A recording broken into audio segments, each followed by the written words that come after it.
চাঁদ যখন আল্লাহর নবী দ্বিখণ্ডিত করছেন তখন নফল নামাজ পড়লেন, আল্লাহর কাছে চাইলেন, চাঁদের দিকে এরকম করে একটা অঙ্গুলি নির্দেশ করলেন না?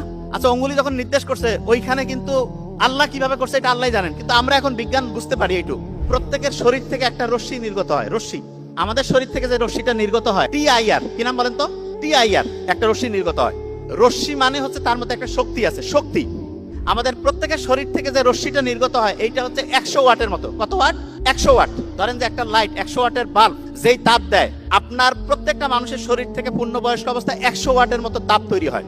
আচ্ছা, এই যে এখানে যতজন আছেন দেখেন প্রত্যেকের শরীরে তাপ বের হচ্ছে, এই জন্য এখানে কিন্তু এরকম ঠান্ডা লাগতেছে না, গরম লাগতেছে না? গরম লাগতেছে না, কারণ প্রত্যেকের শরীর থেকে 100 ওয়াটের মতো তাপ আসতেছে। তা আমাদের শরীর থেকে যে প্রতি মুহূর্তে TIR রশ্মি নির্গত হয়, এক রকমের IR রশ্মি, আল্লাহর নবী যখন অঙ্গুলি নির্দেশ করছেন, এই রশ্মিটা নরমালি 100 ওয়াট দিয়ে তো আর চাঁদের কিছুই হবে না, কিন্তু আল্লাহ যদি চান এরকম কি করতে পারেন না যে সেই রশ্মিটা